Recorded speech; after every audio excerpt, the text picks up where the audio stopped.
Well, let me lead into this program in just a subtle way. I have always thought of myself as a very good father. I raised daughters. I have 5 daughters. Anyway, when daughter number, I don't know, 3 or 4, whichever it was, she got married a few years ago, and she was married about a month, and she came to me and she says, Dad, don't you do something in the area of energy efficiency? I go, well, yes. Anyway, she says, well, we just got this gas bill at our apartment. Yeah, it's a gas bill. And she says, well, I don't understand because we get our gas down at the AM/PM, so why do I get this gas bill? And I says, honey, listen, sit down. It's called natural gas, and that's what you do to heat your house and heat your water and so forth. He says, oh, well, when did they start that? And I was, okay. Well, then a month or so after that, she came to me with her electricity bill, and she says, now I don't understand. So we quit using our gas. We went out and bought all these space heaters, and we put them in each room. Now my electricity bill is $300 a month. They just have this small little apartment. Now, she's a very smart girl, and her husband has a doctorate degree in pharmacology. I mean, these are not stupid people, but it just occurred to me that people don't understand, or at least she didn't understand where she's coming from. In essence, her gas bill went down to a few dollars, but the electric bill goes up to $300. And her point was, if I'm not turning on my furnace, then I'm saving all this money. So we plugged in these electric heaters. You've been there before, I think. So anyway, what you have in front of you here, you have these little meters. They're called kilowatt meters. When I was first introduced to these 25 years ago, we bought these from a little company over in Bend, Oregon, and they were in the neighborhood of $300 to $400 a piece. And they were pretty cute, but they didn't do even a third of what these things do. These now have come to a point where they're not expensive. I don't know exactly how much we paid for these, but you can buy these at any hardware store now, and including Costco and so forth, probably in the neighborhood of, anybody know, 20 to 30 bucks, something like that. And the price is going to drop even more and more. Well, what I did was I put together just a little slideshow just to show you a couple of things of what we're going to do here. One of the things that I did was I took the standard old electric hair dryer, and you have these at home just like I do, and you look at this, and on the package itself it says 1875 watts. Quite frankly, these are not supposed to work in any household because that's a whole lot of watts. But if you look at them, they're 2 heat settings, 2 speed, and so forth. So this is one that I was going to demonstrate with. So I plug the kilowatt meter in to the electric outlet with nothing hooked up. And if you look at the meter, if you have those in front of you, you can kind of look at the meter. The button on the left says volt. So you press that button while it is plugged in, and you can read the voltage at your home. Now, first of all, not this audience, but many people would say, well, wait a minute, don't I have 110 voltage at home? No, you really have 120 volts at home. And by PUC ruling, we're allowed to offer voltage at plus or minus 5%. That means we could, from an electric company standpoint, we could serve you as high as 126, as low as 114. So you plug this in and say, okay, on this particular one, this was in my office at work, I got a 122.1. Okay, no big deal. Nothing is turned on at this point. It's just plugged in. Well, now I turn the unit on at no load, 122.6, and with the unit turned on, now we go to 116 volts. It's an example of immediately how what is called a voltage drop. When a unit is turned on, the voltage will go down just a little bit. Still not to be concerned about. Nobody cares about this. Everything is going to work just fine. All right, now if we go a little further, and what I'm going to do at this point in time is press the number 2 button, which is the ampere button. And amps are a measurement of the flow of current. And your current in your home or in a particular circuit, in most cases, in a residential home, would be about 15 amps maximum. Kitchen usually is 20 amps if you have new codes. Bathroom would be 20 amps if you have new code and so forth. But 15 is not uncommon. So what I did was I turned on this electric hairdryer on low speed, and what you can read here is 3.23 amps. Okay, big deal. That has nothing to do with your electricity bill. It just shows you how much energy you're using at a particular point. Now over on the right, I turned it on to high speed. And what we read here is 13.33 amps. Remember that the maximum you're allowed is 15 amps on that particular circuit. So if nothing else is plugged in, everything is running fine. Now, as I said before, I raise daughters in my home, and almost daily, Dad, we blew a circuit. Well, did you plug 2 hair dryers in? Yeah, I did, because there's 2 plugs and we could plug them in, so we plugged them in. Well, real quickly, you can see that we exceed. If one of them is 13.3, then 2 of them would be 26.6. That's high-level math. I got that figured out. All right, so we take care of that. That's a lot of energy, isn't it, for this little teeny hair dryer? Now let's go to the next button on here, which is the watt button. On low wattage, I read here 391, and on high wattage, I'm reading 1552. To the electric company, a watt is a term that we love. We love it when that watt number comes up. We don't care what the voltage says, and we don't care what the amperage says from a company standpoint, because we don't sell those.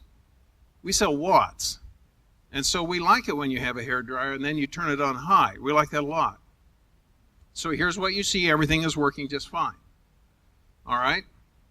Now then, if you go to the next button, which says HZ, or down below it says PF, I don't imagine outside of the electric company there's anyone on earth who cares about this particular number.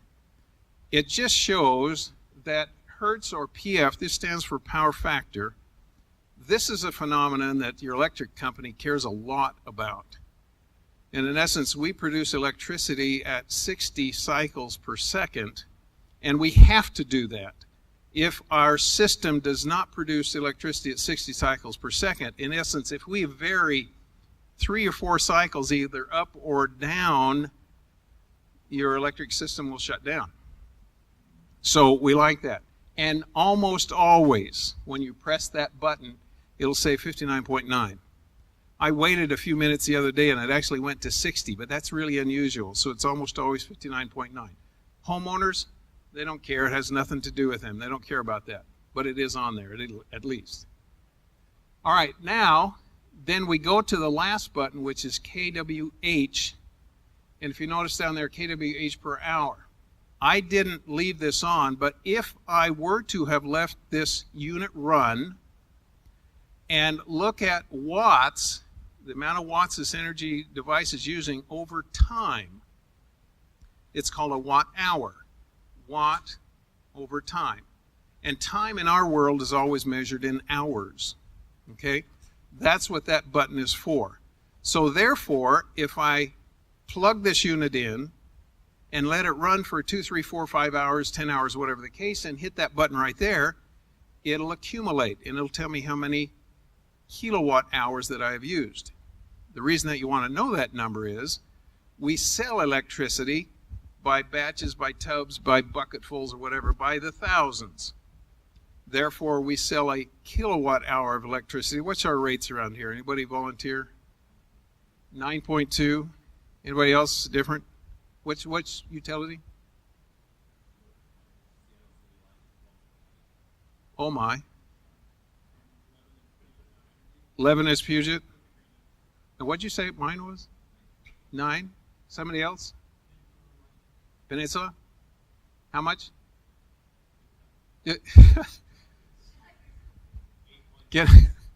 I got to share one thing with you before I continue on.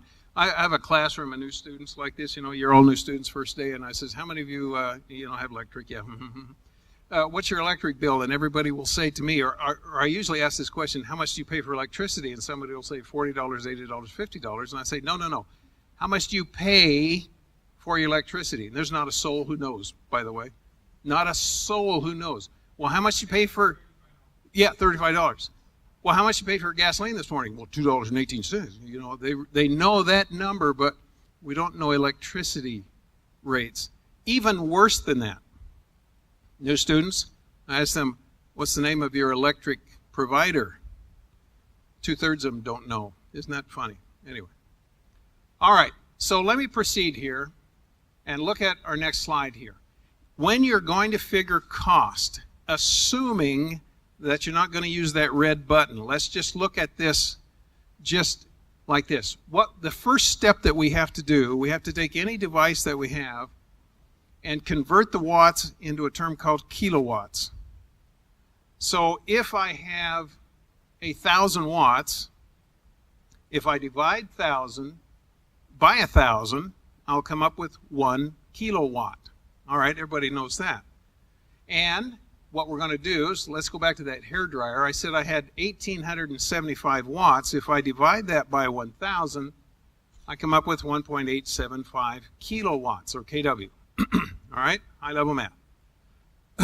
Step number 2, once we figure out kilowatts, and we have to convert to kilowatts because that's how we sell electricity. I take my kilowatts and I times it times time, and time is always figured in hours. So I just made it easy here, and I said, okay, I'm going to run that hairdryer for 2 hours, which I never would, of course.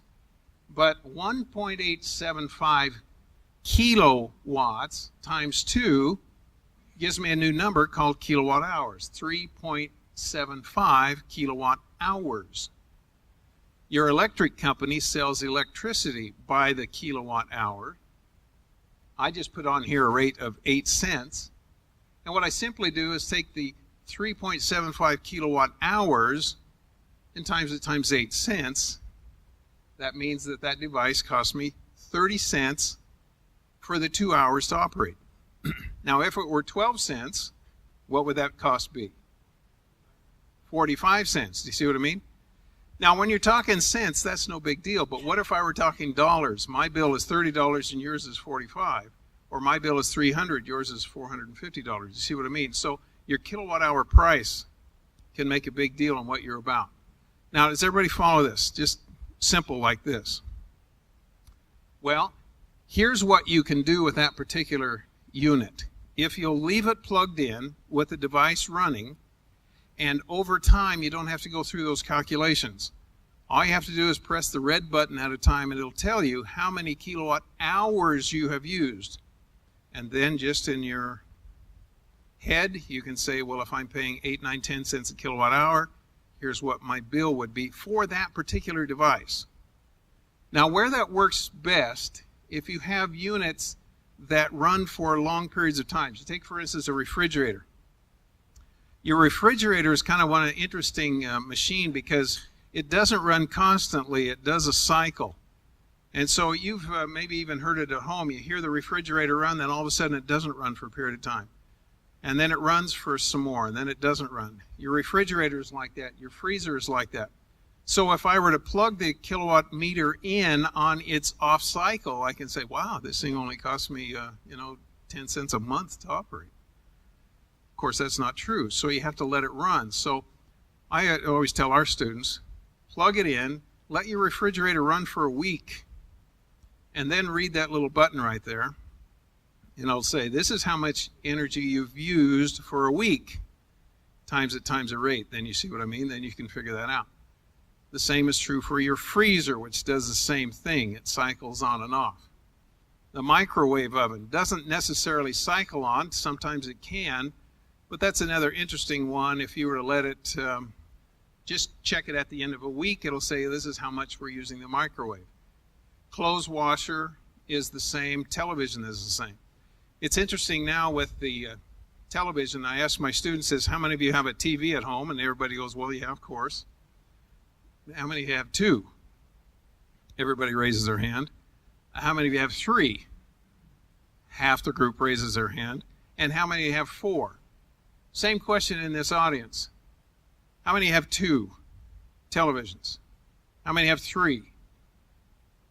And who has 4? Should I ask for 5? Sweet. we love you as the power company. We just love you to death. Oh, we love you even more. We will send Christmas cards to your house. Because when you're turning those on, what's happening is, you know, it's interesting, working with a power company years ago, we'd always get somebody call us and they say, you know, something's wrong with your meter. My bill has gone up quite a bit. And so we start looking at that and trying to understand their lifestyle.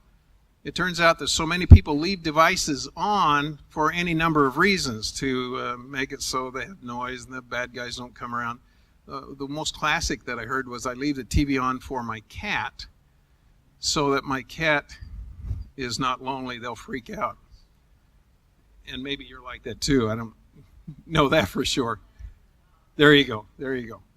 Nevertheless, when you look at this particular little meter, once you use it, then your lifestyle starts to change just a little bit. Because all of a sudden you're saying, wait a minute, look at how much we're spending on this device versus that one and so forth. The other reason I like to use this meter, when you buy a new device, it's kind of fun to compare it with the old one. Have you ever bought a refrigerator brand new and you say, okay, the old one, what should we do with the old one? Well, let's put it out in the garage to keep the beverage cold. Who's done that? Thank you. And that one you put out in the garage, you put it out there because it was running great? No, because it wasn't running great, so we put it out in the garage. Therefore, when you think about that, you got the new one in the house, the old bad one out in the garage, which is an unconditioned space anyway. Now, plug this into that garage one and see how much that's costing you to keep that beverage cool. Does that make sense? Clark County, and I don't know how I do this, is down in Vancouver. Clark County PUD has a deal that says if you buy a new refrigerator, we'll come and we'll give you a rebate if you give us your old one. We won't let you keep it. So here's your rebate, we come and get it, and what they do is that they destroy it at that point because they know that it's going to go out in the garage. Have some fun with these, and like I said, share them with your youngsters at least, and it'll be a good thing for you. Thank you.